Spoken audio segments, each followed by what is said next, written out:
I apologize. We're in session. Okay. You gotta call the roll. Kathy, can you call the roll? Commissioner Bernstein will not be in attendance tonight. Commissioner Flores Weisskopf. Here. Commissioner Grossberg. Here. Vice President Ruttenberg. Here. President Kaplan. Here. Okay, are there any additions to the agenda? Okay, hearing none, let's start with Rosewood Beach update. So that Margaret can go back and Yeah. not get caught in the traffic.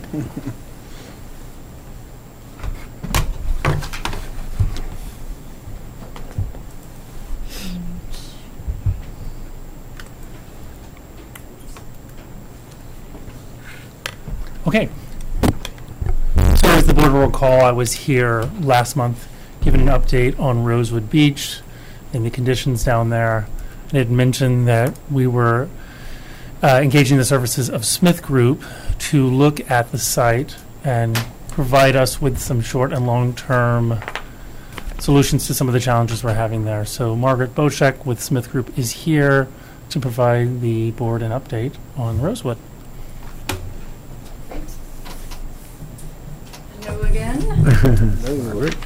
Let's talk about Rosewood Beach. You have cookies? Is I that? do not, but if you want to try eating it, I wouldn't suggest actually. It's got a lot of fiber. So you are all aware of Rosewood Beach. This is just a number of Google Earth images. This is pre-construction, of course, in 2013, and then we have 2015 through 18. Let's see, going through. So that was right after construction. Water levels were a bit lower, and you can see it slowly eroding away over the number of years, but as the water level was also increasing. So this is you can almost see those little blue dots. Those are the water levels throughout the period after construction. We had a period of low water around the conception of this project, and then it went up. Now 2015 was the first photo that I showed you, and 2018 the last. The difference was about 1 foot over that span of time. Now we were fortunate. Well, I guess the first thing I should mention is that those were average water levels for the lake. During times of the summer, winds are usually coming out of the north, which cause seiche effects, and this is the raising and lowering of water as it's pushed by winds. So this is actually the month, last month, July, for Calumet and Milwaukee tidal gauges, or I should say water level gauges. And you can see there's a little bit of variability. Those black lines represent the average for the month, which you can see we were actually higher than that. So it's, while those are the water levels that are reported, you are actually higher down here because you're on the south end of the lake. We were fortunate to get the as-built drawings from 2013 from the Army Corps of Engineers Rosewood Park. This is the interpretive cove, which is the first cell, and you can see the beach was built to be a 1-on-10. So based on that, if there was 1 foot water level difference between those pictures, we would only suspect to visually lose about 10 feet of slope or beach, because that would then be underwater. But what we see actually is this is the 2015. These are the edges of where that water was. Here's 2018, and there's a loss, a perceived loss, just from a plan view of 45 to about 70 feet, with that last cove having the worst recession. So that's much greater than the 10 feet that we would suspect, which means that we're seeing erosion within each of the cells. Now, I had my graphics people put this together. We are fortunate to be doing your monitoring survey as part of your permit requirements. So we do take bathymetric and topographic surveys every year, and we do a comparison. Now, this is a cross-section through that interpretive cove. Jeez. And you can see where 2015 was and how it's eroded back and become rather steep. Those are little people for perspective, but it is rather steep further ashore. So what we see at today's water level, which it's a very light dashed line on the screen, is a visual loss of 35 feet. But what you actually have is a loss of 55 feet, because that is what the shoreline used to be out 55 feet from where it is today, based on the differences of water level and the erosion cutting back. Did you have a comment, Terry? No. Oh, no, I'm no. sorry. I thought there No, was something. just astonished. Okay. So this is part of our monitoring survey for the park. There is a a vertical distortion here, so that's why you see that vertically it is 10 times as high as it is wide. But what I want to show you here, and I apologize for the amount of information on this screen, is that the post-construction survey is this purple line, and you can see my cursor kind of go over that, and it goes down at the bottom here and it's out at the front over here. Now this black dash line is currently where we sit as of the 2019 survey.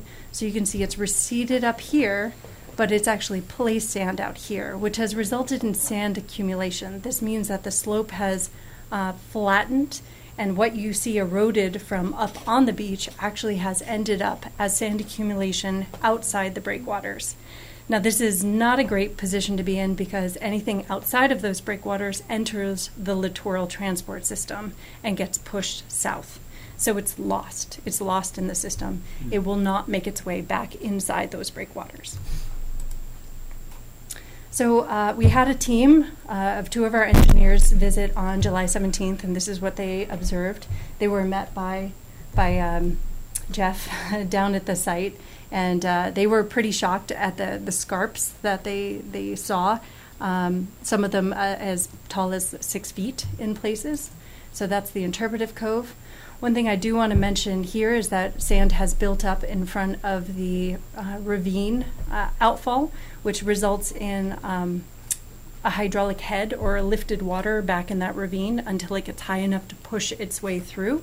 So you're actually getting water that gets stuck in this portion, which can cause problems farther up the ravine, but they did not walk up in that direction. And this is the middle cove.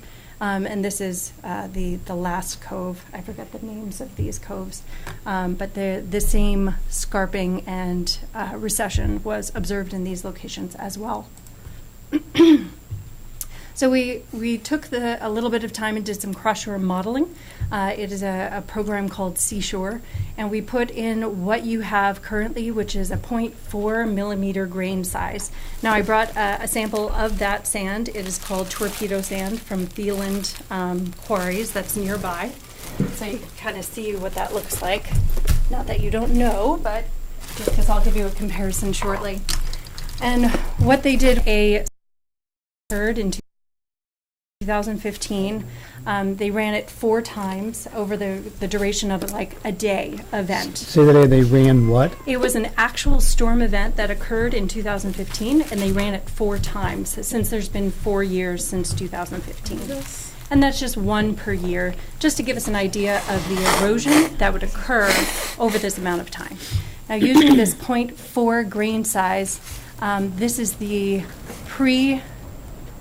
shoreline position is the pink line, and then we see the red line is what the model output is. It's a smaller red line, and we see this green line back here. That is the 2019 survey.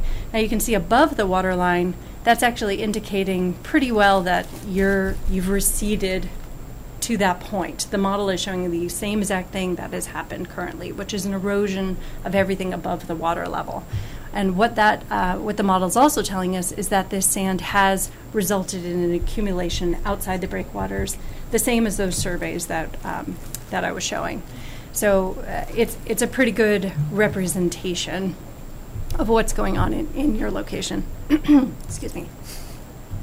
Now, there is a rule of thumb. A lot of these rules of thumb are based on tidal and ocean locations and not actually lakes, which of course have a sustained high water situation versus a tidal fluctuating situation. But this rule of thumb suggests that for beaches, if you want a steep beach, you need larger stones. You need more cobbles, pebbles, very coarse sand. And that the flatter your beach is, the finer your beach can become. So you can see this difference if you've traveled in Washington State. They have bigger stones, much steeper beaches, versus Florida, much flatter beaches, much finer sands. So what you have currently is considered a medium sand, and that can sit on an average beach slope of about a 1 to 11.5. And again, the engineer slope said 1 to 10, so it's a little steeper than it would want to sit at. So our recommendation for an emergency action to hold the beach where it is without pulling it back any further is to actually increase a nourishment sand size to put it out there. Instead of just getting more of the torpedo sand, which we already know is going to continue to erode, we are looking at something more along the lines of a very coarse sand, which can hold a steeper profile. Now, a location that actually has similar sand to that is Lake Forest. It's about 20 minutes north of here. Now, their beach was designed by JJR, which is our parent company, years ago, about 20 years ago. And it uses a larger grain size that you can see in the hand. And I've also brought a sample. Stop there on the way over. Now you'll see this is much coarser. It's a bit more like pebbles to the 3 to the 4 millimeter. Now something that I do want to point out in this picture is that they do have sand, fine grain sand, along the water's edge, but everything behind it is this thicker, coarser material, and that helps hold it at a steeper grade. This is a picture of 1998 of Lake Forest. 1998 had water levels similar to what we are experiencing now, a little bit lower, but of similar height. And this is going to change into the 2008 image. And you'll see that the water line and the shoreline is exactly the same. It hasn't changed at all. And that suggests that there's no erosion actually occurring. There's just water level fluctuation up and down that slope. So moving beyond the immediate emergency response of bringing in new sand or additional material, nourishment material, we were asked to brainstorm some conceptual designs, and we came up with 4. Now these designs have not been fully engineered, but we felt it was a good option to, or a good time to kind of go through them and get a temperature read on how you felt. Now I focused all these conceptual designs just on the interpretive cove, but any one of them could be applied to any of the other coves as well. So the first is an underwater weir. This is placing additional rock material across the entrance of those offshore breakwaters. Now, the crest elevation would only be at low water line, so in today's water level, you wouldn't see it at all. But the benefit of it is it holds material from flowing out of the opening of the cove area. Would you add sand to this as well? Yes. Yes, I would. Your sand has receded far back enough that you don't have enough to replenish it back into a more comfortable, universally accessible slope the way it is. So nourishment would still be needed. Now, if you did this in combination with the Thieland torpedo sand, that would help to hold it in place. But there's no getting around that having a coarser grain size would be more beneficial in a long-term scenario. So this submerged rock being at that crest elevation results in, and again this hasn't been engineered, but a rough volume of about 4,000 cubic feet. Stone is really expensive right now, and that's because everyone is having the same problem you're having. So our recent quotes on delivered stone is $150 per ton, which is almost twice what we were seeing a couple years ago. It's just the situation we're in. Can I ask a question, just going back a little bit? Yes. Because I want to get some frustration out. Yes. Was the Army Corps negligent in their recommendation of the sand? I wouldn't say that they were negligent. They were working off of the information that they had at the time. I don't have their studies that went back, but 1 to 11.5 is not far off a 1 to 10. In fact, the other coves are about a 1 to 12 initially constructed. So that is within the area where the rule of thumb sits. Yeah. The only reason I bring up that the rule of thumb is based on ocean is it doesn't deal with a high water scenario of constant storms at Oh, high water and also, scenario. you would think that they would go to best practices, which would be going to look in Lake Forest and see how they did it, and looking at the big picture over 80 years or whatever it was that you said, and saw that, I mean, that was dramatic how it hadn't moved Right. through all the cycles we have. That's frustrating. Yep. So where exactly would this go? I'm not clear. We would put that along the front face. We can still put a nice sand base, something a little more mixed with that material behind it, but that would pull itself out if it was subjected to direct wave action. So where we would want that is along the front face. I would say at least 15 to 20 feet along the front edge of your shoreline, because that will hold that in that location. Now, sand that is migrating past, like the natural sand that you have, that which is much finer, will still end up along that water's edge, just as it has in Lake Forest. And so it still makes a very comfortable entrance into the water. The one thing that I will say about that sand that's really nice, I just walked around on it without my shoes, put on my shoes, and my feet are clean. There's nothing stuck to me. There's nothing in my clothing. I was just on trying to my- understand how this is going to change the experience of the beach that we've known. That's all. It's a different experience. I would say that the people of Lake Forest have definitely gotten used to it. Remember, It's something that should be experienced. If you have a chance, you can go and walk along their beach. And people are still playing volleyball. They're still setting up blankets, and it definitely doesn't hurt. It's very well-rounded material.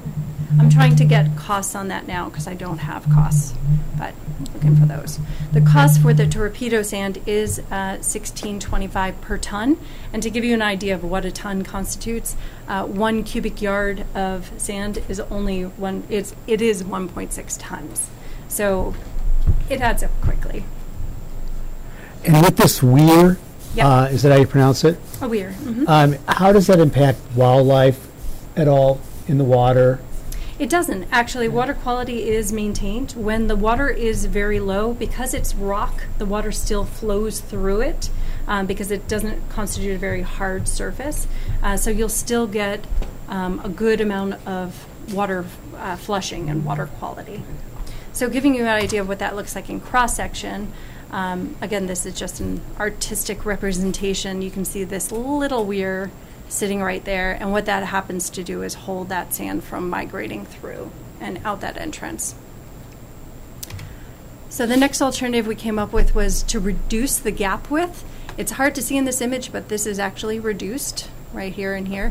Now what that does is it breaks down the wave energy more efficiently as it comes in, which reduces the wave's energy's ability to erode the shoreline.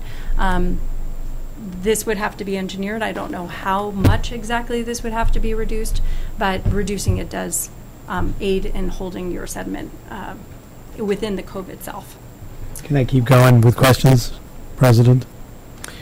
In that case, it seems like from the studies we've been hearing that in 2 years, we're expecting it to keep going up for another couple of years. Well, we expect it to remain high for another 2 years. Well, okay, remain high, and then start to naturally recede. Yes. Okay, let's say it starts going back to normal levels or below normal levels. Yes.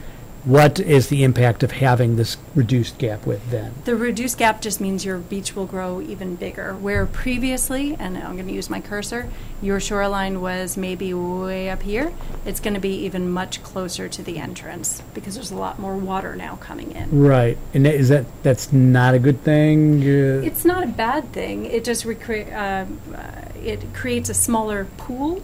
Yeah. And this can be applied in different ways to the different coves, where the interpretive cove Right. is holding some very valuable infrastructure. Yeah. The last cove doesn't have the same Right. requirement, and therefore that pool can be bigger and allow for a larger pool. But they can adjust the gap, let's say in 10 years we revisit it. They can. Yep, they can reuse that. Now, the initial cost estimate is based on maintaining the crest elevation that is already out there. So That's a lot of rock. That's a lot more rock. And an estimate for that is more on the $200,000 range for bringing in that stone. It's not the cost to put it in. And again, we would suggest with all of these, that additional nourishment sand be brought in, whether that be the torpedo Yeah. sand or And is additional this sand. price quoted, I know it's just an estimate. It is. Is that just for one cove? It is just for the one cove. Yep. Okay. Next one, this has been used in other locations. I'm not sure how you'll feel about it, but it is a sheet pile that is installed, and it acts a lot like the weir, and it creates what we call a perched beach, and it holds that sand behind it. It causes the wave to trip, break the energy a little bit sooner, and it doesn't allow the sand to then carry over the sheet pile and out the entrance. So in cross-section, right now sheet pile, because it's steel and there are tariffs on steel, it is a little high. So the cost for that is not a big savings. And again, this is still just the one cove. But in cross-section, this is what that would look like. Now, it does create a bit of a drop-off at the end of that perched beach that people would just need to be aware of. In high water, it's not much of an issue. At low water, you would get toward the end and actually step down and likely into the water as well. And it holds things then at a nice, more universally accessible grade. And the last alternative that we brainstormed was actually removing that weir and bringing it into the cove. Now, I wouldn't suggest this for each of the coves, but for the interpretive cove, this is a viable idea. And this is creating a crest elevation at high water level. So at low water level, you would, of course, see it. It would be visible, but people can still easily access the water either side of that breakwater, but that breakwater holds all the sand behind it and creates little pocket beaches on either side. This is less material, but initial estimates were still over the 100,000. Can I ask a naturalist question here? What is the interpretive center cove? How is the water used most? Whoever can answer that best. Well, there is stand-up paddle there, but that's not used. That's not for interpretive reasons. Yeah, whatever meaning the northernmost I cove. mean, the camps will use it to do some. They'll do some studies in the water, and they'll look at materials in the water, and Otherwise, people are just sitting there reading a book. It's just a very passive It's like a area. passive water area. Paddle. we have some Yeah. early childhood classes down there, and we do some interpretive programming down there, and then the summer camp programming. But they're mostly, they go to the ravine, they go to the in the lake too, and they'll take temperature of the water, or they'll measure levels of. They'll see what's in the water, and Right, so it behooves us for that to be as calm as possible, and, right, there's no sizz going on there. There's nothing fancy going on there. just on the weekends. That's where they launch the stand-up paddle rentals. But even a stand-up paddle person probably wants it pretty calm. Oh, know what I yeah. mean? Right, Yeah, that's what I'm very saying. much. Okay, Yeah. all right, thank you. So from a cross-section, that is what that would essentially look like, and it holds that beach behind that breakwater, which is placed just there in the middle. We would size that appropriately to promote habitat in that area as well, because it's within the cove, therefore it's a bit more sheltered. And that's, I believe, my last slide. Yes. So you don't have a screen by any chance that has all four? I don't have a slide that shows all four, but I'm happy to go back and forth as you need. Yeah, just can you just go through it one more time since you've gone through all four? Sure. Just so we can. So this is the first one, which is the underwater weir. It is the least amount of material and therefore the least amount of cost. When it says $16.25 a ton, Yes, that's for the sand. is that just shipping and handling and labor? That is delivered to the site. It's delivered to the site, but it is not spread out. So that is just Thieland who sells the material. getting its trucks down here, dumping it onto the shoreline, and leaving. You would need a contractor then to spread it out if you did not have the capability yourself. The 150 per ton is delivered to the site and handled. Actually, I think Can- that's an in-place cost. In place. Yeah, it is an in-place cost. It was on our other project. Okay. So that's what that is. Oh, well, I'm sorry. Not hearing their conversation. Yeah. But with the weir in place, as the water drops down, Yep. this is situated below the low water mark? It is at the low water mark. All right. And I suppose we could have gaps in there if we wanted to make sure that the paddle boards can go over it if it gets lower or something like that. Well, right now it hasn't been drawn a gap, but you bring up a good point that we did discuss whether a reduced gap width needed to be the full crest height of the existing breakwater, or if we could make that a lower portion as well and keep a gap. The one thing I will point out is any kind of low feature like this where water gets pulled in and held and is able to escape creates what we would call a riptide, and in which case as that water gets pulled out, stuff gets pulled with it as well. Okay, got it. Okay, so the second one with the reduced gap width. Now the crest elevation on these breakwaters is rather high. It's up at 87, 587 IGLD, which current water level is 582. So it is 5 feet above that. So once you get to that height and then come down in a trapezoid, that constitutes the greater volume.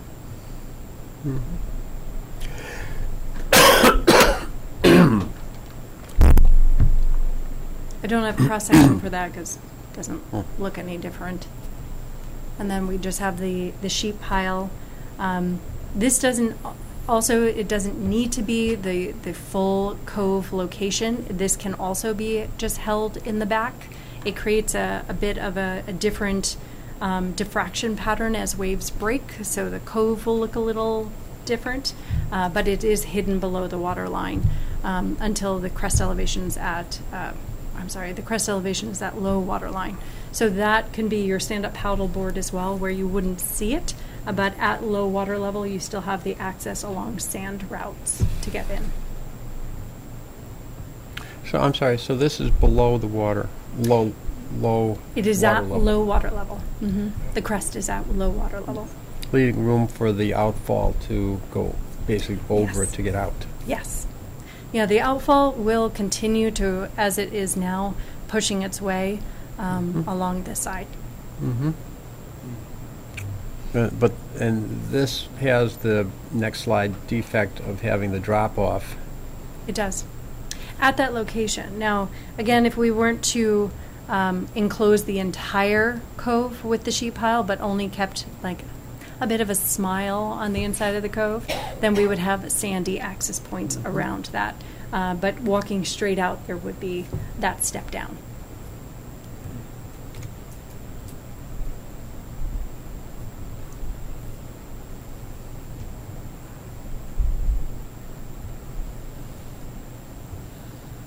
I can tell you're deep in thought. They're not happy for Yeah. And the fourth was? And the fourth is the internal breakwater. This is essentially moving that weir toward the near shore, increasing the height. The height on this one could additionally be low. It just creates a bit more of a tripping hazard over the rock. So, As opposed to now it's a climbing hazard. yeah. People are, as the rocks are right now, people like to climb on them. And, Really? yeah. I do it all the This time. would be a direct invitation, though. More so. The rocks can be smaller, but at the same regard, then they become a bit more ankle biters as well. So can we go, unless anybody wants, can we go back to the first alternative, Sure. which visually and et cetera, it just seems like it's the easiest one. I don't know about easy to install, but it has no real visual impact then on the cove. That is correct. At high water level, it does not. It does create an underwater hazard for paddle boats and swimmers when the water level is lower. Got it. Now, I assume that do all of these have the same permit requirements? They are all filling lake bed with something, so yes, they all require individual permits. Okay, what would, if we went with alternative one, the timing be, given permits and all the related activities? Right. The permits currently are sitting with, federal permits are a little bit longer at the moment. They have been sitting around 18 months to get a permit. We have been running into that problem just with your nourishment permit, which is finally making some headway, I guess you saw. That would be the same for this. They go through the same process of IEPA getting the approval, and I know IEPA is backed up considerably. There is a process to expedite it, but it does require a much higher cost. It's 5 times the cost of the permit. What is the to expedite it. All right, well, let's What ask. does the permit cost? The permit cost, I think it's 2% of the construction cost. So it's pretty high, actually. So it would be 10% of the construction cost. Yes. And with the, there is a cap, but if you expedite it, I think you still hit the cap and go up. But if we wanted to have this in place with expedited, whichever of these we choose, what is the most expedited time to get this accomplished? IEPA has, in the past when we ask about expedited, has said that process is 3 to 5 months versus the 12 months. And that's once they receive approval to move forward through DNR. It's a bit of a hopscotch. DNR gives approval, IEPA does the review, they give their approval to Army Corps of Engineers, and then Army Corps of Engineers can sign them. When you get final approval, what kind of time period is that? Once we get final approval, like how long till final approval? No, how long to When you get install? final approval, then we give you the green light. Oh, yeah. How long from date of final approval to having all 3 codes? Well, fortunately, we don't need approval to prepare contract documents. We also don't need approval to bid it. We just need approval to put a shovel in the ground. So we recently did Arcadia Park on the other side of Michigan, and we just had the contractor sitting on site waiting for the approval to come in, and he started that day. So once you start construction, if it's something as simple as dropping rock, they can be done with this in the matter of a month if all the stone is already on site and ready to go. It's a pretty quick process. And when you say a month, it's every code, not just. It's every cove. Dropping stone is pretty quick when it's this little of stone. If it's the bigger breakwaters, those do require unraveling the armor stones from the ends and then weaving it all together. That would take a little bit longer. And then would the sand renourishment occur at the same time? It could, yep. 2 different areas because all the work out at the breakwaters, if said alternative was the chosen alternative, that would be done from a barge or construction equipment out on the breakwaters themselves, where sand would be placed with dozers on shore. But I assume you have to finish one breakwater before you can start putting sand down. I would suggest that you do, otherwise you run the risk of hitting a storm, yeah. And in terms of seasons, Yes. when can they not work? Spawning season is typically the beginning of spring, but it's a fish, so we would have the fisheries tell them that it is. In the past, my problem here has been from April through June has been spawning season, and and it's within that area. Now, if the biologist tells me we don't have any fish spawning in this area, then we can construct. So spawning is your major concern. What, Yes. I was thinking more natural Oh, thing. storms. Or snow or ice or whatever. Actually, working in snow and ice is not really a problem. Okay, so we could do it in January if all the paperwork was done or whatever, I mean, Yes, I'm- Yeah. okay. and they have. The other permitting option is an emergency permit. And I don't know if I've mentioned this before. We can get approval through Army Corps of Engineers and DNR for an emergency, which in this case, they would consider this to be an emergency, that you have infrastructure that is being threatened. And in which case, they would say, we understand what alternative you're moving forward with. We agree with it, move forward, but the permit still has to happen. The emergency approval allows you to do the work while the permitting process is going on. However, if the regulatory agencies come back later and say, we really didn't like this, this, or this, it's under your dime to pull it out or change it. Now, the least likely for a problem, of course, is nourishment. Nourishment has a very low impact to the area. It's just reestablishing what was there, and in which case I don't foresee a problem. If we start putting in sheep pile or underwater weirs and impacting the bottom, that's when they might come back and say, oh, we need soil samples, we need whatever, and then we're on the backside of it. That just requires just a hefty discussion with those regulatory agencies before we move forward with any of these larger designs. So basically, interpreting that, if once a design is, or an alternative is determined as the best for us, the next step would be those sit-down conversations to see if there really will be the objections at the end of the emergency permit process. Yes. Yes. Okay.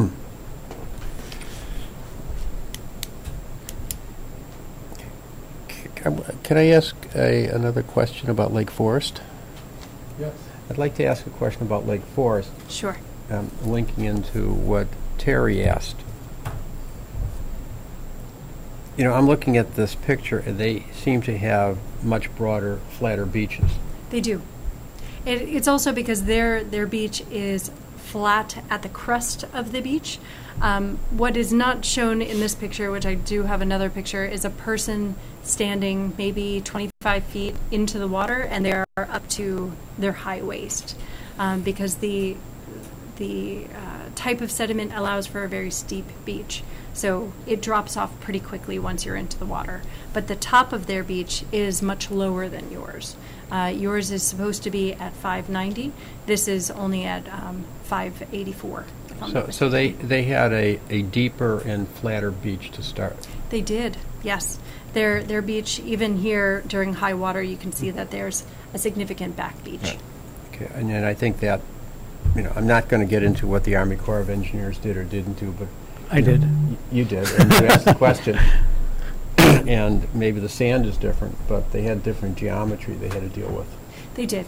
Yep, different restrictions. I don't know about lake bed leases or any other restrictions that they had to deal with. Okay. Carrie? Lloyd?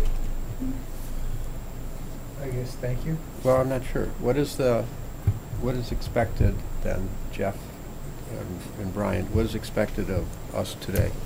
Go ahead, Jeff. Well, actually, I have one more question for Margaret. Yeah. Could you explain, so we've talked about the emergency permitting and we've got placing the sand, which is one thing, and then the larger. Does Smith Group have a recommendation for kind of now, this fall? Mhm. And understanding that it's a longer process, if the district didn't do anything this fall, Right. what would you anticipate happening? Well, the fall season, which I neglected to mention, the fall season is your heaviest storms. You don't have the protection of ice, which your biggest storms theoretically happen in January and February, but by then you have ice built up on your shoreline, and it helps protect your shore. When it's most exposed is your October, November, December storms, and those statistically are much higher than the summertime storms. They're when winds are coming in from Canada and in any matter. What I would recommend at this point is through an emergency measure, you place nourishment sand. Now, whether you want that to be the torpedo stand, full well knowing that it doesn't really want to be there. The storms want to erode that away, particularly at this higher water level. That would be a Band-Aid. It would be a sacrificial nourishment to protect your infrastructure. The other option, of course, is to look at a coarser sand material, which has higher probability of staying. We are running those models now. My resource was doing them this morning, so I don't have the exact erosion with the larger Lake Forest sand, but that would give you your best coverage for the winter season. And that would be my recommendation for an immediate moving forward. That was a good question, Jeff. Important. So I think we definitely want to know the board's comments on moving forward with the sand, the heavier sand versus the torpedo sand this fall, so that Yes. we could get pricing and come back with a recommendation for approval. But if the board feels that, yeah, Yes. yeah, that, you know, if you're not willing to consider this sand and you want to have the sacrificial sand, I guess Right. we would kind of looking for direction. I think what we need before we can do anything is some kind of overall cost estimate. I mean, yes, you told me $16.25 a ton. Which Yep. doesn't make sense to me, but how many tons? Yep. And how many tons are we going to need in every cove? And what, if we do this, what alternative are we picking for each cove? Right. I mean, I think before we can make any intelligent decisions, we need a full cost estimate. Well, Brian, doesn't that depend on, do we want them to cost out each of the four options? Or, I thought we were just talking about sand right well, now. it's all part of it. Yeah, it's all part. No, And I'm also wondering if, as a Band-Aid, you even go up another grain of sand, knowing that you're going to cover it later, to give us a thicker Band-Aid. With your comment though, with the, is it not true that if you put the thicker stone in and you try and put the finer sand in after, eventually the bigger stone will take over? The bigger You'll stone. never get it back? The bigger stone does like to come to the surface because the smaller grain sand wants to be pulled flatter, where the heavier grains can maintain that steeper slope. So that's why even in this picture you can see that the thin grain stuff is on the slope itself, where everything above that is the coarser sand material. So you do end up with the coarser sand rising to the surface. And I think what we need is we need it priced out. We need to have an understanding of what it's going to cost. And I think that, because I understand what you're telling us, that each cove might have a different fix. It can. Each cove can use one of the alternatives. It doesn't need to be the same alternative in each three coves. There might be a better alternative in one cove versus the other. For the sand itself, we can easily at this point cost the amount of sand required to get from our 2019 survey, which was just taken in May, back to your 2015 post-construction survey. We know how much volume that is and how much is left from just the top of slope out. When we did this example, or when we did this exercise for 2018, we were looking somewhere around 3,000 cubic yards just for the interpretive cove, and in which case 3,000 times 16 times 1,000. So I think I'm we, so glad I'm not gonna. I think it was So- around 80,000. so I think what we're saying, suggesting is we should break this into some discrete pieces. And the first discrete piece is, we know we have to do something, and we better do it quickly. And that is going to be sand, Mhm. and I'm not inclined to put in the fine coarse sand, knowing it's just It's a Band-Aid. It's an expensive thing. It's an expensive Band-Aid. And you've told me we can't put in a real heavy sand and then cover it later. We can. Some of it will start to pop up. What is difficult to see, and it is definitely worth a visit to Lake Forest, is the back of the beach is that fine grain sand mixed with this coarser material. And it's a very nice feeling of just dropping into the sand. You're not walking on top of stones or anything like that. It might be worth a field trip just so you know, because it's hard to look at in the bag. It looks really big. But when you're on the beach, it's not that bad. I know that's not very descriptive. Did you, is it then possible to have a mixture saying the heavier or the larger stone closer to the water and some of the finer sand back further, and there'll be that protection in front so that, especially, I mean, you're not building sandcastles with this, obviously, but for families that maybe are, then this would be, it wouldn't be up close to the water, it'd be more further away. Yes. We could potentially bring in both. Yes, you could. You could build out and then put a thickened layer of the more coarse material in front. It will, over time, as waves impact it, start to mix it. So there won't be a heavy delineation. And we can look for coarser sand, coarser stone that is closer to the color of the torpedo sand that's already there, so that there's not a color differentiation as well. Well, my concern is not the color, but preserving what we have. Yes. My concern's the color, because I think of aesthetics as well. Yes. Well, and I think we need, we can come back with pricing, but time is of the essence, I Mhm. think, with making a decision. What's the term, I mean, because I assume with. How long will it take you to get us prices? Or For cost?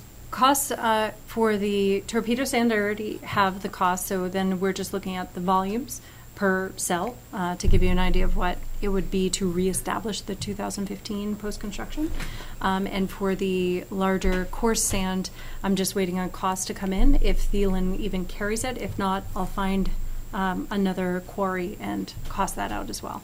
And that can happen this week. They're pretty, Okay. they want to sell us material. I get calls all the time. Okay, so then by the next meeting, we'll have numbers, and We can talk about it intelligently. we can talk about it more intelligently. So, what would happen if we didn't put the Band-Aid sand down? Mhm.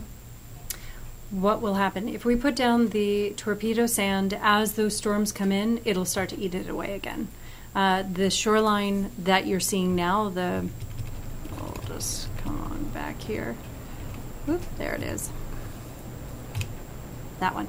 This hard scarp that you're seeing, this is where the waves want that to be. That's what they've cut it back to be, because the sand is rather fine grained. If you put back in that material, it will start to do that again. What's happened is, of course, it's not protected right now, so you've had storm after storm after storm ever since 2015, and it's made its way back here. And we're at the highest water levels we've seen since the 80s, which I know 80s wasn't too long ago, but those were the highest water levels ever recorded. So we were within 2 inches this year. We are fortunately on our way back down, in case you haven't heard. So. All right, sounds like we got a plan, right? And this can be done, It can be done within the emergency permitting procedure. but it can be done in November, December, Yes. January, so, okay. Yes. I think, What's the recommended? But the storms. I think for the Recommended. sand, we want to get that in before the storm season comes. Right. Now, to that end, September and October are your best bets because November starts to get more stormy. And December is always a question mark whether we're going to start to get ice in or not. Once ice starts forming on the shoreline, it's really hard to push that sand out. A lot of times when placing sand, we do that with land-based equipment, which means we're just pushing it out from the shoreline, creating almost a land form and just keep pushing it over the edge. So it's going to have a very steep front, and then as the waves come in, it'll flatten it out. I think what I was trying to get to is if we come back in September, it would seem that it would be ideal to approve a plan so that this could happen in the fall, and would either want to approve that at the next board meeting or a special meeting after, but in other words, before the September board meeting. Yeah. Well, and I agree with that, but I think part of that is getting us these costs and these cost estimates and emailing to us early, Okay. and not at a meeting or the day before a meeting. So we Okay. have time to digest it and come talk about it. Okay. So we'll give you the full amount from 2019 to 2015 post-construction survey. We don't need to put in that full amount. If cost dictates that we can only put in half, then we'll only fill it out half with a plan of future modifications to protect the cove. When do we have to make a decision about which of the 4 alternatives we need to select? Well, for this meeting, I would prefer like a temperature read to say, we don't like any type of sheet pile option. We don't like the idea of the step down. We don't like the idea of a submerged navigation hazard, anything along those lines, so that we can abandon those ideas or just put them on the back burner. We don't need to make those decisions now. I doubt within an emergency repair we would move forward on any one of them. So that has a much more wide timeline associated with it. Because we're buying time by putting the sand in. Yes. And it is very well possible that you put in, say, the coarser sand material, and it just doesn't want to go anywhere, just as it doesn't in Lake Forest. And in which case, then you've kind of solved your problem without additional structural repairs. Yeah, well. I would have to model it, but that's the hope, right? That's the goal. Which of the 4 alternatives do you favor? I prefer the underwater weir myself. It's the lowest cost, but it does create a bit of a navigation hazard. If stand-up paddleboard is predominantly out of the interpretive cove, Yeah. is that right? During high water, they're not going to have a problem getting across. They draw very little draft. During times of high water, they might want to go to the next cove over, which will likely have a different alternative to hold that beach in place. And that's it only if you really need one at that point, because there's less infrastructure being jeopardized in Well, the second and third Because coves. there's beach being judged. Yeah, There's a lot of beach. at the swimming cove, we're, 20 feet away from the boardwalk, Yeah, that would be the middle cove. middle cove. Yep. We're Now the boardwalk, the buildings have their own protection system. The inning has a deadman system holding that in place. And the boardwalks all have piles underneath them, so fortunately they are held in place as well. I did not get a response back about how deep those piles go, and if those start to get undermined, but at the moment they have their own foundation system, so they're not in immediate jeopardy, at least not in this area. Well, but as we see, the escarpment is We do. rapidly getting closer. It is, and modeling did show a continuation of bluff failure, I should say slope failure, with more storms. So it continues to eat that back, particularly at high water.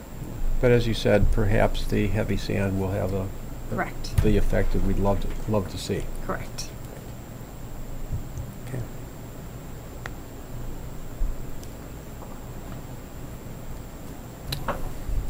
All right, thank you. Well, I think Margaret is asking a question of which of the alternatives do we would like her to pay particular attention to. Well, Or if there are any that you reject. I'm not into the sheet pile I'm not personally. gonna shoot properly, but you have multiple codes that can each have their own, Yes, depending on the code. That's yes. the problem with this presentation, not the problem, but is that we just focused on one code. I mean, you have, I for alternative one, the hidden rock. Alternative one in the other locations, let me see if I can't find something of Rosewood here. Oh, there we are. Is of course, this is the largest entrance. This beach has not eroded as significantly as this last one for perpendicular, I should say horizontal erosion. But this is a location where an interior small breakwater would be a better choice because an underwater weir is going to be rather expensive. You're pointing to the far left. I'm sorry, I'm far pointing right, to the swimming 70-foot. beach. Nope, swimming beach. Oh, the swimming beach. Yep. I'm An sorry. underwater weir would still be a very good choice here. It is a small gap opening. In this case, I would prefer an internal breakwater versus closing the gaps. But how do you cite an internal breakwater when it's used for swimming? Because the just as it's hard for me to go forward, but you'll still have access on both sides of that breakwater to access the water, and it's still deep enough that you can get out and recreate. And for the last one, the 70-foot drop? For the last one, my initial leanings would be for a weir as well, an underwater weir.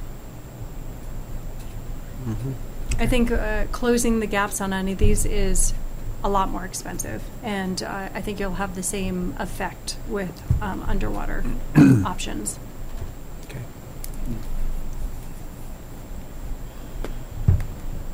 Pricing. What are you gonna do? We're going to get We prices. can price it.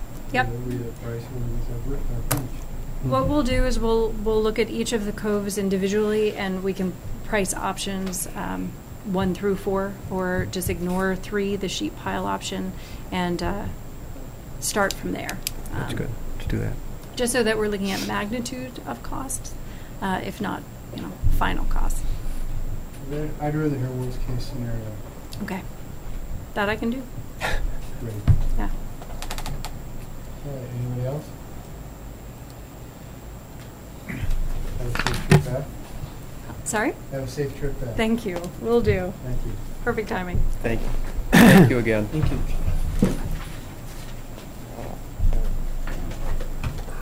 Okay, so that happy note, do you want to go to Moraine past our repairs update since we're talking about beaches and repairs? Sure. You want to, Well, the happy note is that we can preserve what we have. It's That's not the too happy late. note. It's not too late. It's not like global warming, which apparently is too late. Jeff, tell us about Moraine. All right. So, give an update on Moraine Path, as everyone's aware. Earlier this summer, after a month of record rains, we had a failure in the path, Moraine Park, leading down to the beach where the dog beach is. We had to close the path, and obviously, in effect, close the dog beach for the time being.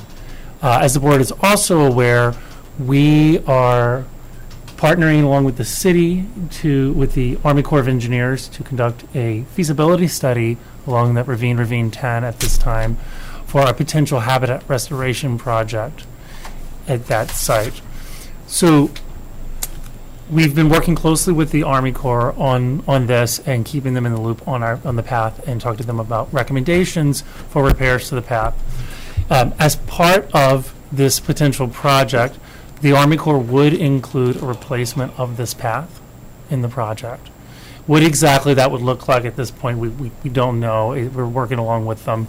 But the idea is that the feasibility study will wrap up somewhat soon, and our understanding is that This December, we will have somewhat of a feel as to whether or not the feasibility study is approved, and would move to the next step of basically negotiating an agreement with all the partners, which includes us and the city.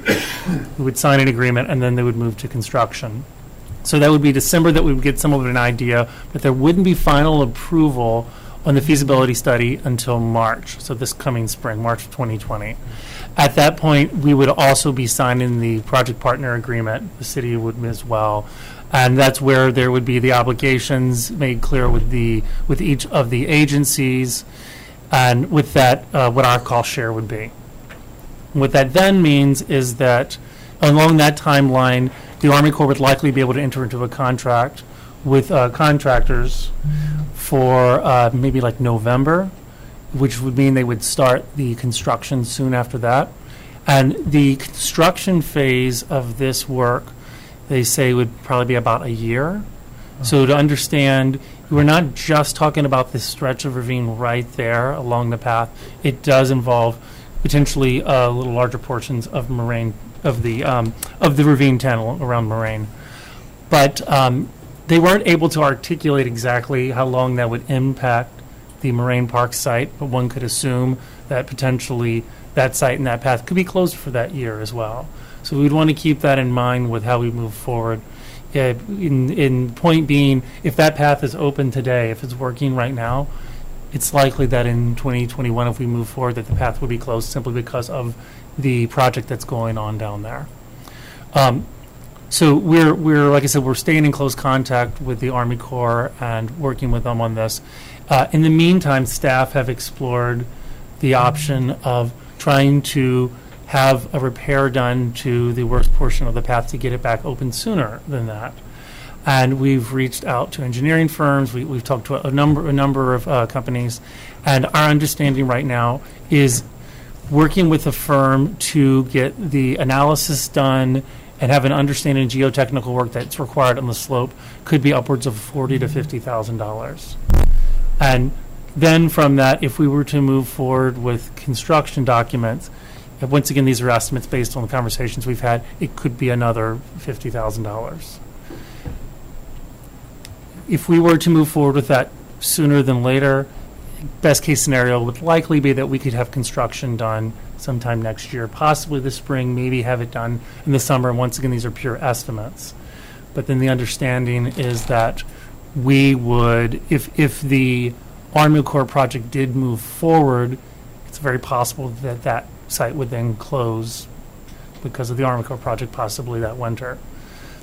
The Army Corps, like I said, is taking into consideration the path and wants to assist us in repairing that. So with that said, right now, staff are recommending that we continue to work closely with the Army Corps, that we monitor how this moves along with the likely plan that we'll have repairs for the path as part of that larger project, assuming that project moves forward.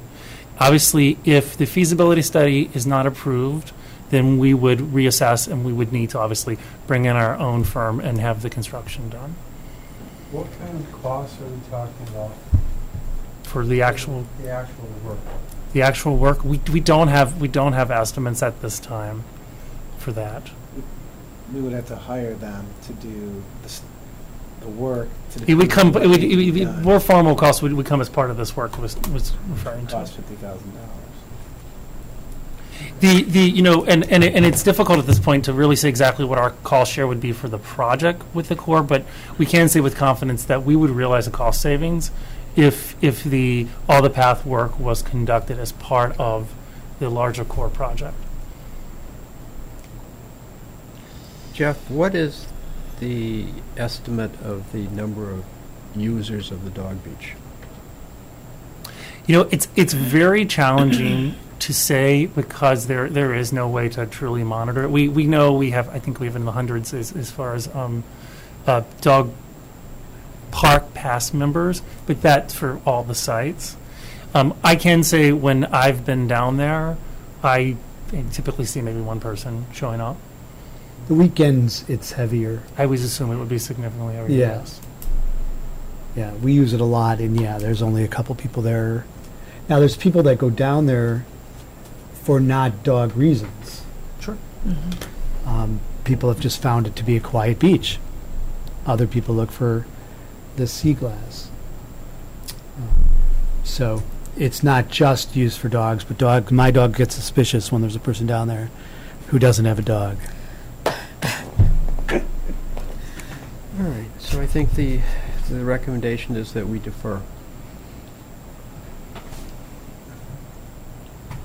And once again, we will continue to stay in close communication with the Army Corps, and we'll be reporting back to the board once we learn more in regards to the feasibility study and the results of that. Thank you, guys. Thanks. All right, Brian, Sunset Woods basketball court replacement, Filler Foundation. Yes, so the Park District was approached by the Jordan Michael Filler Foundation. And if you do not know what the Filler Foundation is or how it was created, the Filler family lives in Highland Park. And their son, Jordan Michael Filler, grew up in Highland Park, and he lost his life at the age of 23 to the disease of substance use, and that was in 2014.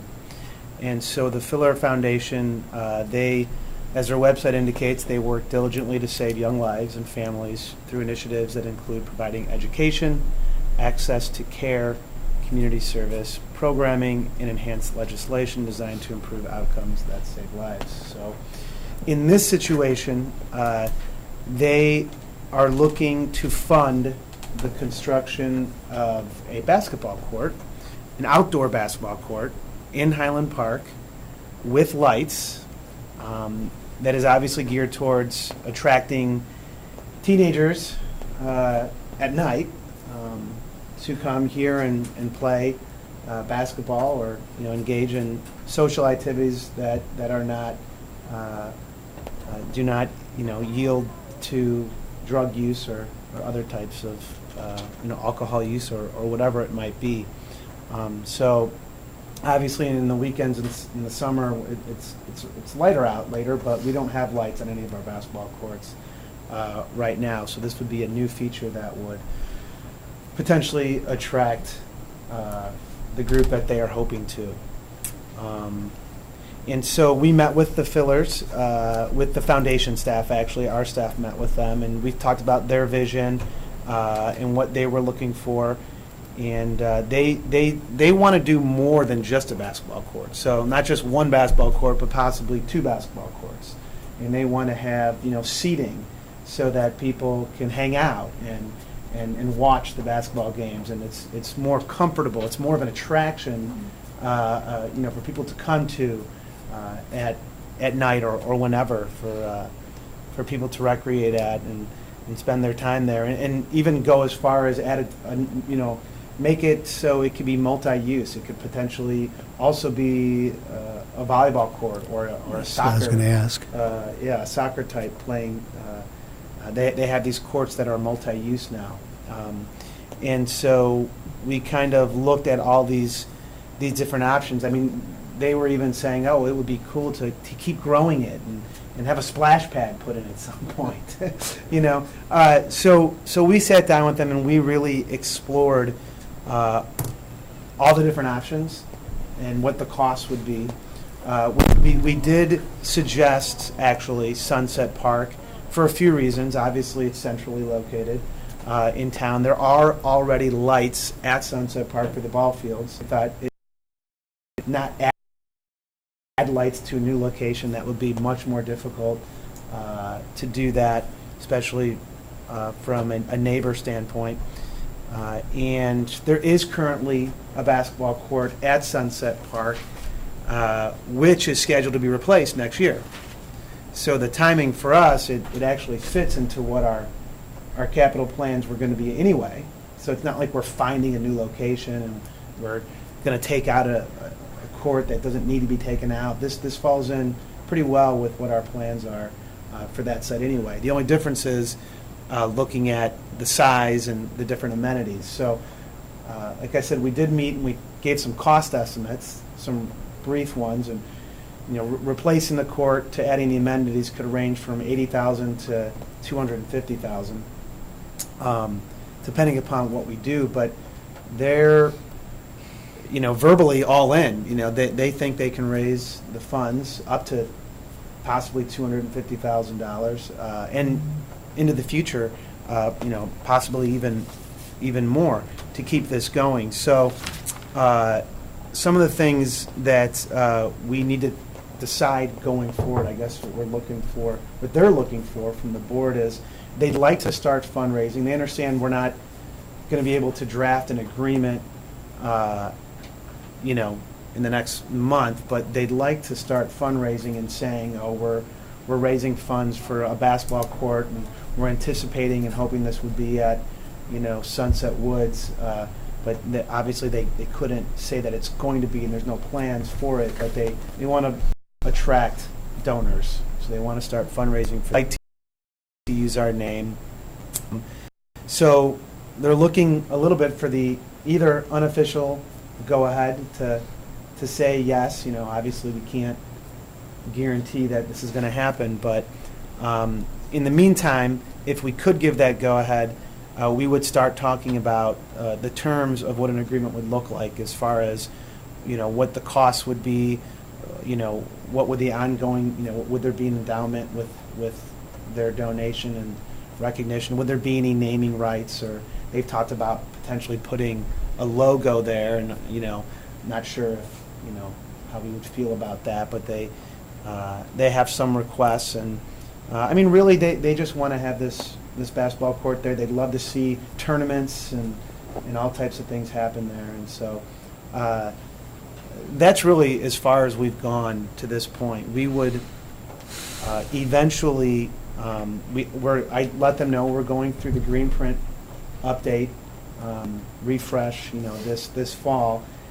And currently it's in our capital plan, but there is potential that we could want to master plan things differently for that site.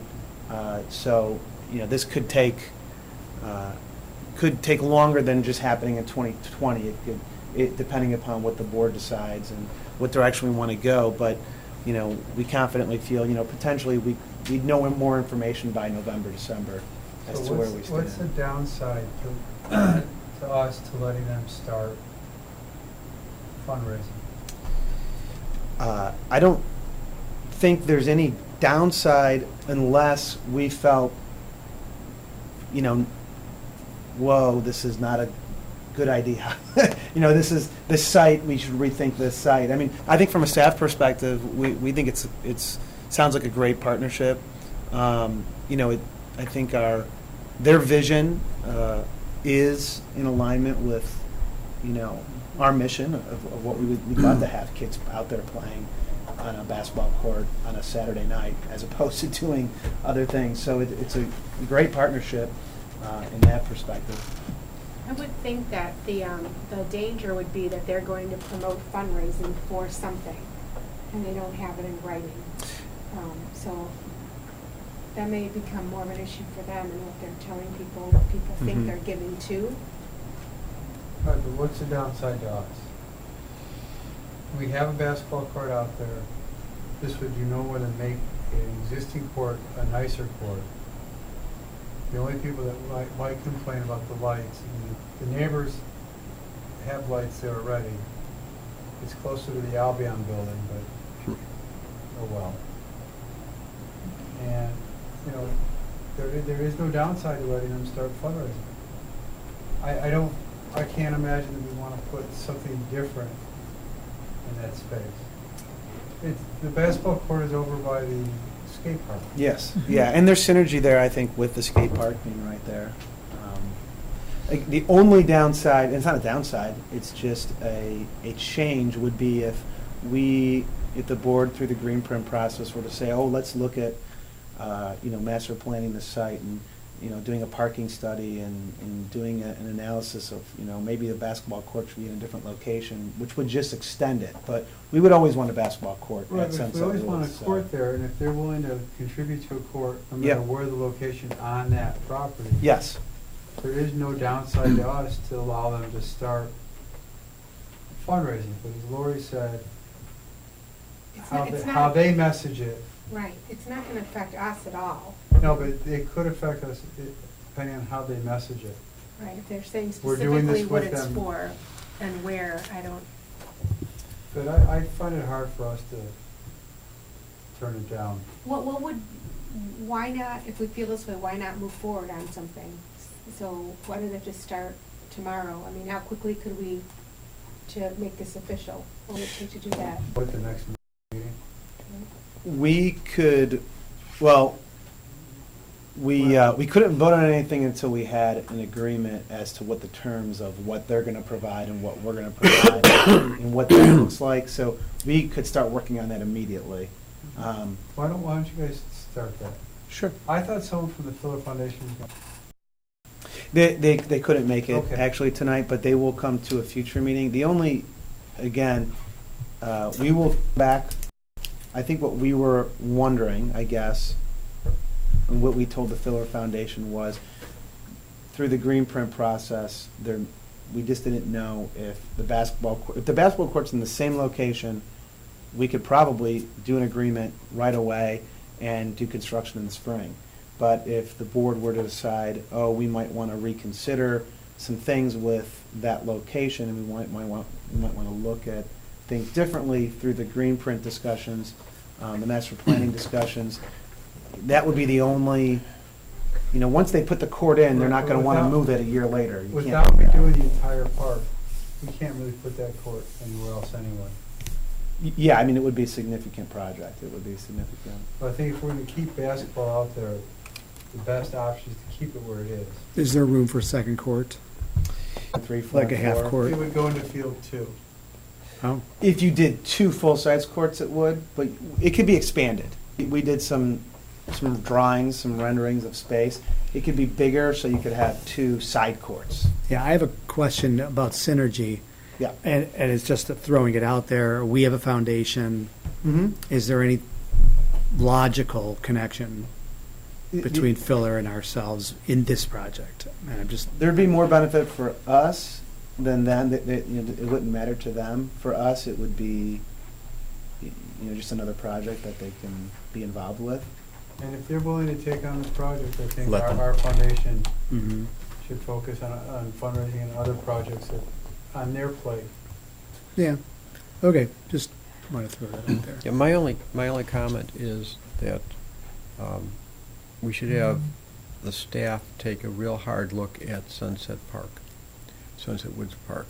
And, it seems easy to put it right where the basketball court is, but as you sit and plan it, we may think, well, 2 years from now, we don't want it there, we want it in another location. I know it's a forward-thinking master plan. But- Maybe push this ahead a little bit. But at this point, if we're going to keep basketball there, we should then start. Oh, I agree, but foundation needs to give some real thought Location to be this. determined. Yep. right, because the danger then, if you think of it like that, it's locking us into the exact same Yeah. thing we have. We have time to discuss that because construction, bidding wouldn't begin until January. Construction, the soonest, would begin in the spring. So, as far as if we wanted to consider a different location, take a hard look at it, we definitely have time to do Sure. that. So we can. Or a replacement for some other feature. It could be that, maybe the skate park needs to be scaled down or moved. These are the kinds of things that I think is all part of the planning that we need to get And I done. think Mhm. it's a great idea.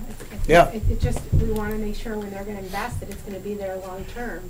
Yeah. That's where we need something. I think it's a great idea that they're doing this. We just got to figure out how to make it work for everyone. What's next? Okay. Jeff, you're back up again. Skokie River Woods Intergovernmental Agreement.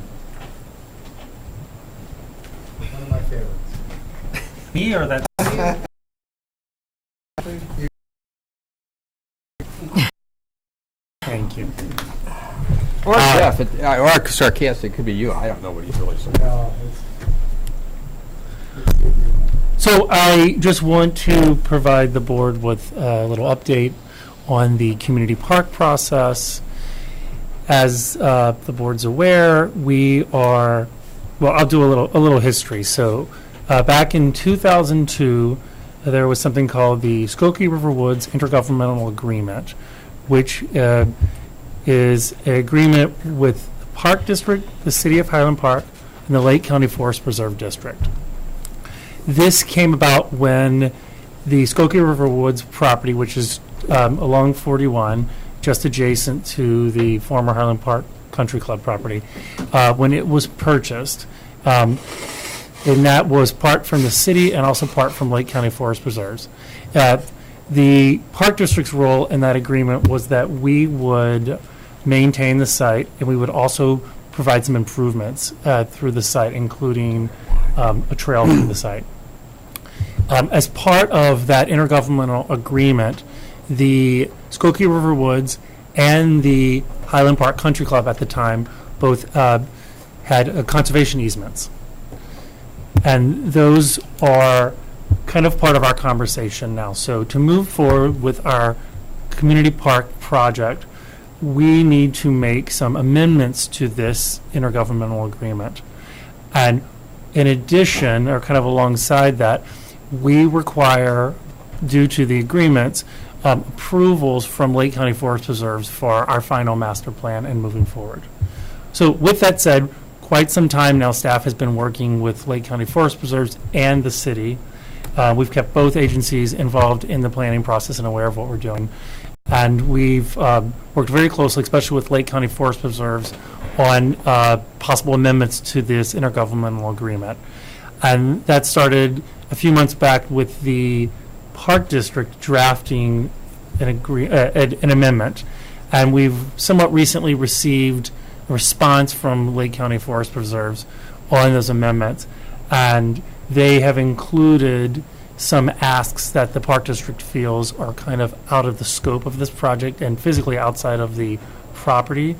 And so the Park District has recently responded with a letter to Lake County and comments on the draft amendments, requesting that we have another meeting involving all three agencies to move forward with this. This time is very much of the essence here. At this point, the district plans to bid out this work this winter so we can start this spring.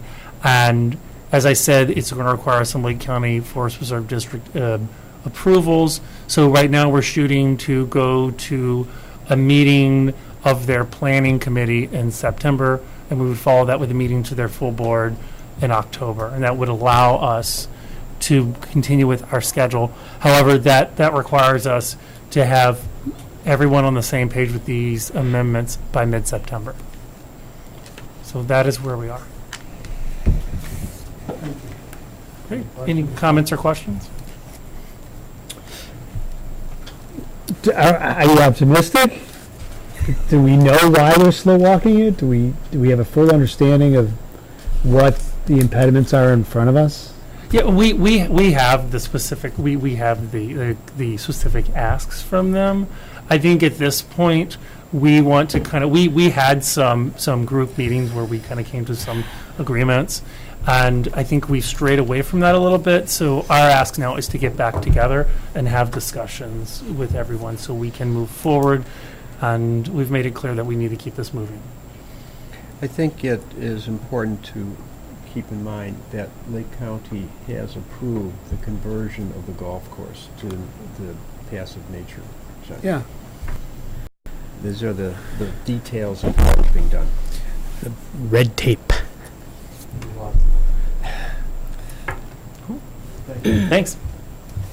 Park naming. Yeah, Liz is gonna present on this.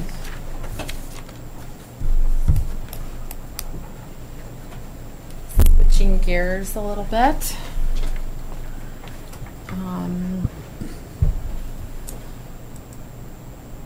Oops. Okay, now I can't find. Oh, there it is. So as you know, we've been using the name Community Park at the Recreation Center of Highland Park while the conversion project is taking place. And while that project continues, we'll be seeking approval from the Park Board for a permanent name for the site. So tonight I'd like to kind of present to you the process that we would like to go through that will allow staff to come back to you with name recommendations for your consideration and approval. So per our park and facilities naming policy, there is an objective for naming, and it's two parts. One, to ensure that parks, buildings, and facilities that are being named are easily identified and located, and also to ensure that the names will engender a strong public image and have public support. So we're going to be tackling this by using a naming brief questionnaire. And it's basically questionnaire of about 14 or 15 questions that asks in-depth questions about the property, how people see the property, what words come to mind, the types of people that they see visiting there, what activities they'll be doing. And the questionnaire will be given to 2 advisory committees. One committee will be made up of staff that are interested in the project, who also served on the project staff advisory committee for the conversion project. And we'll also have a resident advisory committee. Those will be interested members who served on the project resident advisory committee. And then there's an overall project committee, the naming committee. They're made up primarily of members of the planning department who are involved in the project and members of the marketing team that have also been involved in the project. And what they'll be doing is soliciting feedback from these 2 different advisory committees.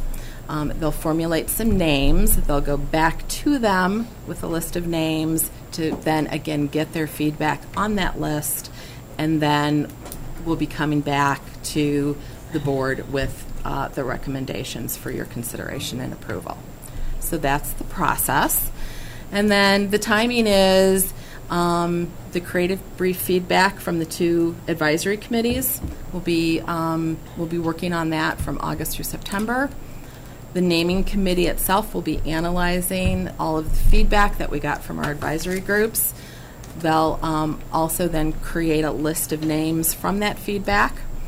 And then in October, we'll go back to our 2 advisory committees to look at those lists, hopefully shorten them up, come up with a better short list, and then we'll be coming to the board with recommendations in November. I have a question.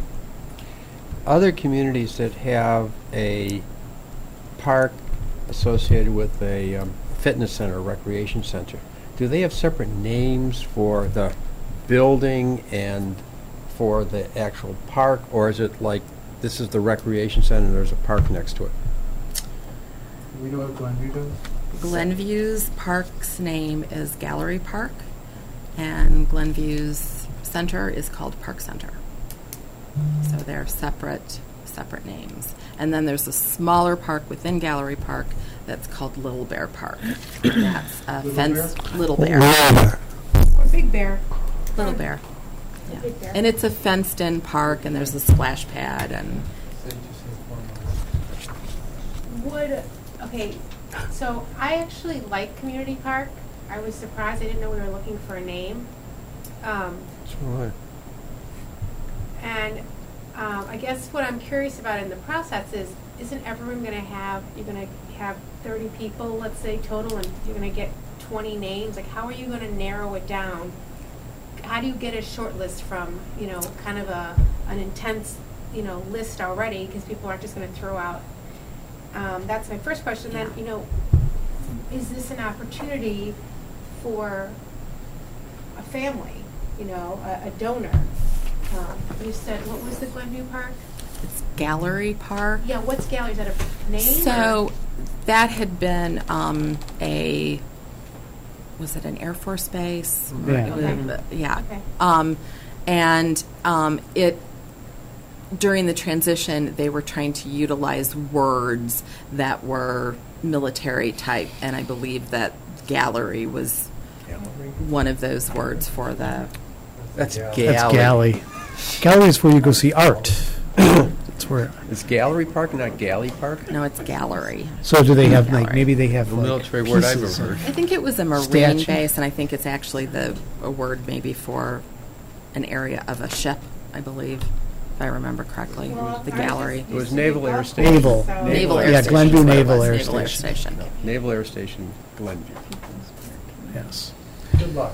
But yeah, about your, Pretty much, She'll But the be point- coming back with something Well- that we can pretty agree on. much. No, but I'm kind of, what I was saying, wait, hold on, but what I was saying is what, going along with what Lori's saying is, if somebody comes with a big dollar amount and says we want to do that, that's a whole other discussion, right? Absolutely. And wipes out kind of this due diligence-y kind of thing that you want to do, that we want to do to make this right. Absolutely. Okay. you know, Absolutely. absent that, I don't know why it isn't the community park at the recreation center. I mean, everybody in the community knows it now. I think that was your point. I just like the name, I thought. Remember how initially we threw out the new community park or something, and Cal says, well, why is it new? So I kind of, Big Bear. I think it's already been sticking. Middle Bear, we could do Middle Bear. Brown Bear. And that Chicago certainly Bear is, and I mean, it is something that everyone's, I think And people are getting our to know it, area. and as a creative twist, it used to be a golf course, and that's what we're trying to get away from. So this whole idea of gallery park, I don't know how, we could do it, because we're trying to get away from the fact that it was a golf course. But yeah, I think Highland Park, yeah, or community park on Park Avenue. I mean, it's a tough one. Yeah, and just to answer your first question, typically with one of these questionnaires, you write down comments and words, and when you start seeing trends, then you utilize those words, bubble up, and you start utilizing those then to come up with ideas for names. And then you go back, and then if those resonate with the people who gave you feedback, then that's how you cull it down to a shorter list. I wish you luck. Yeah, let's see. All right, thank you. Public comment ordinance. Oh, yes. So, I have a handout of a draft public comment ordinance. So, per the Park District policy manual that is board approved, the board is to adopt an ordinance regarding rules for public comment. So I'm happy to read through the proposed rules, or you can take a few seconds to read it. Why are we doing this? Because we have a policy that says we will adopt an ordinance, and so We've never had an ordinance? we've never had an ordinance. So this is new, so we will have to review it, and then if you like it, or if you have recommendations, we can approve it at the next park board meeting. This came up when we were going through the policy manual, Mm-hmm. and we realized that we didn't I think it's a have, great idea. we didn't have the 3-minute And limit. so I will say, I reviewed the City of Highland Park's public comment Mhm. ordinance, and also District 112 and 113, as well as a few other park districts. And this is very similar to all of those. I think one thing that might be helpful if we adopt this, or whatever we adopt, is maybe to post this at these public meetings. Think of it in a classroom. There are rules, and when you can see rules, you can point to them, because I think sometimes the public does get frustrated if they don't respond, right, or if they don't get a chance to speak again, or whatever it is according to these. This would go with the sign-in sheet. Right, just Go right at next the to sign-in sheet. Perfect. And then the presiding officer would perhaps read the rules if we had a crowd, which takes me to a change we should make. Number 4? Not yet. I don't think we should say the board president because this is applicable to special meetings, regular workshop meetings. I assume Okay. committee meetings. We could apply this to committee meetings. Well, all I'm trying to say is, I think it should not say the board president, but the presiding officer would be a phrase that we could use. Number 7. Well, he's saying for any of them. For any because of them, it shouldn't just say the Number president, 2, number 3. presiding officer. I would read 7. Yeah. Yeah, we could add, right, some language to that extent. I understand what you're saying. Okay. In fact, I had some language. We have something we can do with that. I don't have any other, No, I think it's great. is it 3 minute, is it Yeah, 3 I minutes? just, number 4, it says, all comments from the public will be limited to 3 minutes per person. I think that's a good number, but I almost hate to make it a rule. I'd like to find some wording that says, We've always had it as a time. I can remember Kathy holding up. Little, That used to be 2 minutes. Yeah. 2 minutes. City Hall was 3 minutes. right, but the thing is, I mean, do we really enforce it? Yes. sometimes. I don't think, I'm not saying it's a bad. When there's a lot of people. Yeah, but I'm saying it's as a good thing. I think we're always open to hearing from the community. We've had people that go over and we don't, the times that people shut people down was when things were not good and they didn't want to hear what they had to say. And that's not where That's we right. are anymore. So I wonder if there's a more, it sounds harsh when you read as a resident. But go to number 7. Right, it's at the Number discretion. 7 says that the presiding officer, or whatever the words is, can suspend or limit. So that means we can suspend the 3-minute rule. We used to do 2 minutes, and it worked out. Every time we've had a big issue, 2 minutes works. Are you going to come back and hold the time up for us? Yeah. I'd love to. Hopefully you don't need me to. She has a consulting contract to come and do that. The 3 minutes is what the city is. So then maybe 4 and 7 shouldn't be so far apart. Because I didn't even get that far. Why don't, Listen, again, just merge number 7 with With- number with 4, so 4. it says it's 3 minutes unless it's. yeah, that's what we need. You got it. I like 7, that's good, but I feel like we're here to listen, and sometimes 3 Time's minutes- up.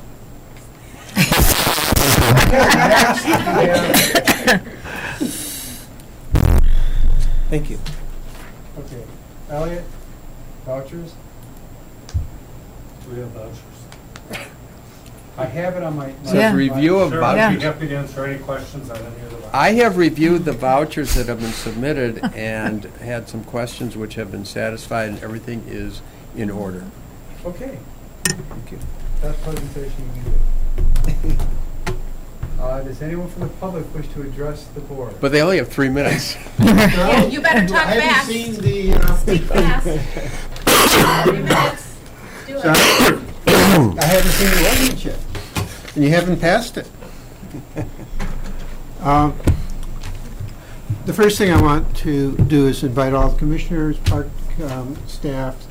On Saturday night, the North Shore Yacht Club is sponsoring as part of the 150 celebration, the Venetian Night, which there will be paddlers and motorboats lit up at night, starting at 8:30 at Park Avenue Boating Facility. Please come down. I'm not sure what all the activities are. We've never done this before. I've never been to one, so it's going to be, I hope, a wonderful experience for everyone, both for us and the participants and people who come down to see it. The parade starts at 7:30. Not sure what the get there early. With regard to Rosewood, I'm really happy to hear that something's going to be done this year. Having gone down to Rosewood as recently as this morning and seeing how close that cliff is approaching, I was happy to hear from Margaret that there is significant underfootings with the sheet pile for the interpretive center, where my wife and I were concerned if there's no question that sand will get completely washed out during some of the storms we're going to have this November and December. And where my concern comes from is not so much from the wave action, but what happens with the ice flows this winter. and that if there's floating water closer in towards the interpretive center, where they have a saying down in New Orleans and in hurricane country, plan for the worst and hope for the best. And I would be very concerned about the windows and the structure right in front there as to whether or not, and I'm sorry Margaret's not here because she could answer that question, as to how much ice damage could occur there. Because I've become much more fearful of ice than I am of waves, as far as destruction goes. With respect to some of the comments I heard today, I would encourage you to find out from Lake Forest whether or not they've replaced that very coarse sand. I was under the impression that I didn't know if sand that they were using was going to be the sand that we used at Rosewood, and I understand that that's not the case. But I would definitely ask them the question whether or not they've done some sand replenishment. They could have done it without getting any permits because they could just put it on top of the beach as it stands there. I think from some of the rumblings I heard there, sheet pile was not a good idea. It's probably a terrible idea from the standpoint that if the lake water drops, you'll, instead of having a 1 foot drop, you would have a 4 or 5 foot drop. It's amazing how much the water levels can change in 5 years. And with respect to the swimming beach, putting a breakwater is going to be a really bad plan for your guards. They won't be able to see people swimming on the other side of it, but I suspect that you guys realize that right away. Someone's nodding. I couldn't see Mitch back there. He's nodding. With that, please do something about Park Avenue. I am worried about what's going to happen if the barge, because what happened, and the reason the beach exists at Park Avenue today, where we have that cove, is that when the barge was installed, you get a natural replenishment of sand there. If that whole barge, breakwater, and the groin that's there disappears, we'll lose all that sand, and it'll make it very difficult to even do sailing. And with that, I'm done. Is that more than 3 You minutes? still have 65 seconds. I have 65 seconds. Did you time it? I was looking at my clock, it was 3 minutes. I guess that's a fair amount. Okay. I had a lot to say today. You guys have to bring me up interesting ideas. Is there anybody else from the public? Anything?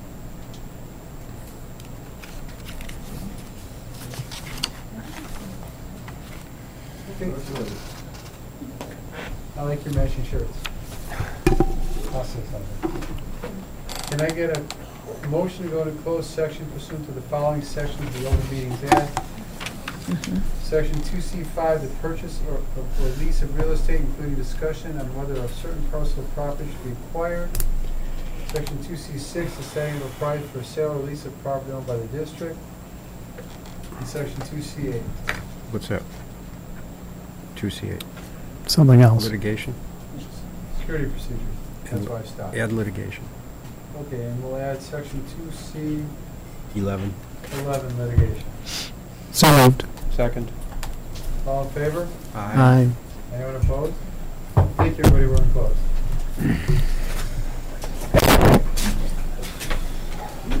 Yeah.